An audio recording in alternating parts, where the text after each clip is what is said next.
Salam, axşamınız xeyir. Bugün günorta saatlarında xəbər yayıldı ki, Azərbaycan Xalq Cəbhəsi Partiyasının sədri Əli Kərimli və partiyanın bir neçə funksiyonerinin evində Dövlət Təhlükəsizlik Xidmətinin əməkdaşları əməliyyat aparıblar, axtarış aparıblar və nəticədə saxlanılanlar var. Belə ki, partiya sədri Əli Kərimli saxlanılıb.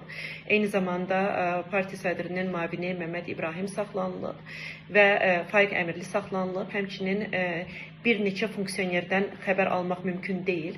Nə baş verir Azərbaycan Xalq Cəbhəsi Partiyası ilə bağlı? Bütün bu suallara Xalq Cəbhəsi Partiyası sədrinin müavini Seymur Həzi ilə bu suallara cavab tapmağa çalışacağıq. Bizimlə qalın, yayımı paylaşın ki, daha çox insana çatımlıq olsun. Seymur bəy, axşamınız xeyir. Axşamınız xeyir olsun. Nə baş verib bugün? Günorta saatlarından xəbər yayıldı ki, birdən-birə Dövlət Təhlükəsizlik Xidməti evlərə girib və axtarış aparıb. Buyurun.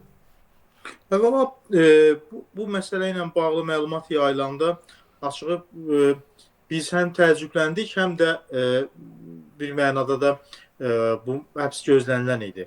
Həbs gözlənilən idi ona görə ki, hökumətin apardığı kampaniya, hökumət mediasında xalq cəbhəsini məhv eləmək lazımdır, müxalifəti sıradan çıxartmaq lazımdır, antidövlət qüvvələri sıradan çıxartmaq lazımdır və s. Belə kampaniya gedirdi və bu kampaniyanın bir nəticəsi ola bilərdi. Biz bunu ehtimal edirdik. Amma ümumiyyətlə xalq cəbhəsini hansısa Rusiya meyilli qüvvəyə bağlamaqla bağlı hökumətin doğrudan da bir addım atacağı bilirsiniz bizi təəccübləndirdi. Nəyə görə? Çünki axı hökumət hər şeyi bilir. Məhz xatırlayırsınızsa Aşqabadda MDB dövlət başlarının sammitində xalq cəbhəsindən İlham Əliyev Putinə az qala şikayət edirdi. Ki, yəni bu şəraitə gəlib çıxmağı xeyli dərəcədə bizə təəccüb yaratdı. Amma işin başqa tərəfi var ki, əlbəttə hökumət bunu bir fürsət bilir, bu dünyadakı vəziyyəti və düşünür ki, ölkədə müxalif səsləri tamamilə boğsun, sıradan çıxartsın. Bunun ən başlıca səbəblərindən biri də budur ki, gələn ilin büdcəsində artım yoxdur, bilirsiniz də. Gələn ilin büdcəsi əslində proqnozları ilə xeyli dərəcədə çətin bir büdcədir. Yəni hökumət baş qatmaq üçün Əli Kərimli və digərlərini saxlayıb. Baş qatmaq ifadəsi məncə doğru seçilmiş ifadə deyil. Hökumət narahatdır ki, xalqı etirazlar ola bilər, narazılıqlar ola bilər. Bu narazılıqları etiraza və hökumətin əleyhinə təşkilatlandıran qüvvələri, şəxsləri sıradan çıxartmaq istəyir və bu planı qurur. Yəni burada belə bir gözdən pərdə asmaq məsələsi deyil bu. Yəni hökumətin konkret narahatlıqları var. Bu da sosial-iqtisadi vəziyyətlə bağlıdır və bu sosial-iqtisadi vəziyyətlə bağlı narahatlıqların nəticəsində də belə inzibati preventiv addımlar atır. Əlbəttə ki, bu səhvdir və deməli bu dəqiqələrdə belə məlum oldu ki, Xalq Cəbhəsi sədrinə Cinayət Məcəlləsinin 278 və 1.1-ci bəndi ilə hakimiyyəti zorla ələ keçirmək və saxlamaq maddəsi ilə ittiham irəli sürülüb və açığı Xalq Cəbhəsi özünün yarandığı tarixdən bu vaxta qədər heç vaxt zorakı metodlara əl atmayıbdır.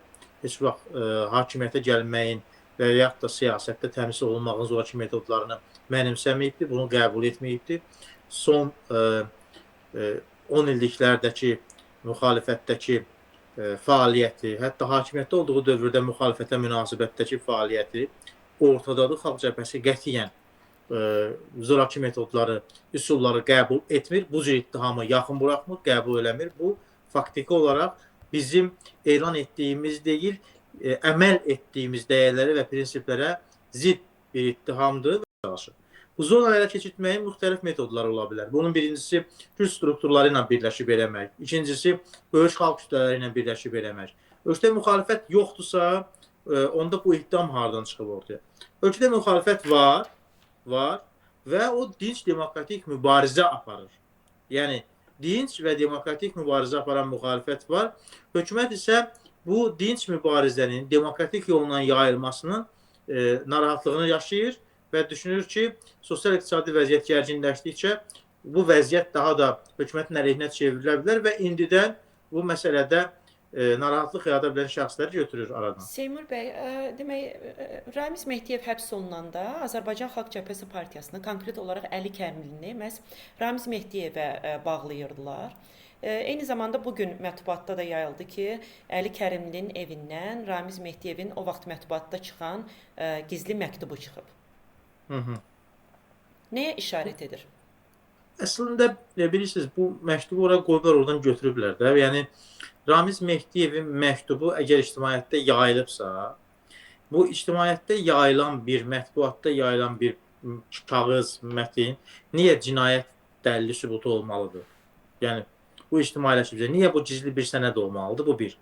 İkincisi, açıq-aşkar onu gətirib qoyublar masanın birinin siyirməsinə və o siyirmədən onu çıxardıblar. Yəni burada heç belə bir xüsusi sirzad yoxdur. Heç belə xüsusi priyom da eləməyiblər. Elə hamının gözünün qabağında qoyublar ora, hamının gözünün qabağında götürüblər. Yəni hökumətin burada yürütdüyü siyasət ağa nəzərəm belə gəzərəm siyasətidir. Yəni heç nəyə də gizli eləmək istəmir. Yəni faktiki Əli Kərimlini bu məsələyə calamaq istəyir. Ramiz Mehdiyev bu hökumətin və bundan qabaqki iki kommunist hökumətinin, yəni ideoloji liderlərindən biri olubdur, Kommunist Partiyasının ideologlarından biri olubdur və bütün canı ilə, qanı ilə da Əliyevlər hakimiyyətinin, Yeni Azərbaycan Partiyası hakimiyyətinin Azərbaycan xalqının üzərində hakimiyyətinin möhkəmlənməsinə xidmət edibdir və bugün onların arasında nə baş verir, açığı bu mənə məlum deyil. Amma bizə məlum olan budur ki, bizlə Ramiz Mehdiyevin və yaxud da hər hansı bir şəkildə hökumətin bu və ya digər qruplaşmaların əlaqəsindən söhbət gedə bilməz və bu faktiki olaraq demokratik sivil mübarizəyə qarşı bir ağır zərbədir hökumət tərəfindən. Bəs niyə məsələn hökumət digər müxalif partiyaların Ramiz Mehdiyevlə əlaqəsini ortaya çıxarmırdı, belə bir şayiələr yaymırdı, amma məhz Azərbaycan Xalq Cəbhəsi Partiyası ilə bağlı, məhz Əli Kərimli ilə bağlı belə iddialar səsləndirildi? Hörmətli Aytan xanım, deməli sizin gəncliyinizə görə bu cür məsələləri xatırlamaya bilərsiniz. 2003-cü illərdə bu məsələlər İsa Qəmbərlə bağlı idi. Yəni yazılırdı. Məsəl üçün Fəzail Ağamalı. Amma son dövrlərdən söhbət məhz Ramiz Mehdiyevin həbsindən. Mən də onu deyirəm. Ramiz sonraki Mehdiyevlə bağlı məhz. Bəli, deyirlər ki, Ramiz Mehdiyev İsa Qəmbəri dəstəkləyir. İndi də bu Əli Kərimliyə qarşı deyirlər. Yəni hansı dövrdə kim hökumət üçün daha təhlükəli, bir qədər daha təhlükəli rəqibdirsə, onu şərhləmək istəyirlər. Yəni bunun başqa bir izahı yoxdur. Elə bu günlərdə eyni ilə Müsavat Partiyasını da bağlamaqla bağlı çağırışlar edirdilər. Yəni hökumətin buradakı ayrı-seçkiliyi müxtəlif kateqoriyalar üzrə genəlliklə fərqli deyil. Aydındır. Digər hansı ki xəbər almaq mümkün deyil Xalq Cəbhəsi Partiyasının üzvlərindən kimlər var? Hansı ki saxlanma xəbəri yoxdur, amma başqa xəbər almaq da mümkün deyil. Məsəl üçün biz Fariz Əlzadə ilə bağlı konkret məlumat əldə edə bilməmişik.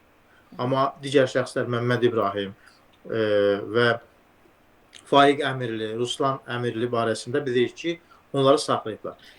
Salih Rüstəmli isə Xalq Cəbhəsinin üzvü deyil və Xalq Cəbhəsi AXC hakimiyyəti dövründə Gədəbəy rayonu icra başçısı olub. Sonra Xalq Cəbhəsinə simpatiyası var və yeri gəlmişkən Salih Rüstəmli ilə bağlı bir məsələni mən istəyirəm ki, diqqətə çatdırım.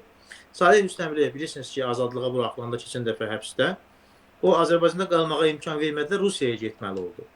Rusiyada FSB, Rusiya xüsusi xidmət orqanları Salih Rüstəmliyə təzyiqlər edirdi və bu təzyiqlərin əsas motivi də o idi ki, Salih Rüstəmlidən tələb edirdilər ki, o Əli Kərimli ilə danışsın, Azərbaycanda Ukraynanın müdafiəsi məsələsi dayandırılsın. Yəni, Azərbaycanda Ukraynanın mövqeləri müdafiə olunmasın. Azərbaycan olsun bütöv Ruspərəst bir ölkə və ya neytral bir ölkə.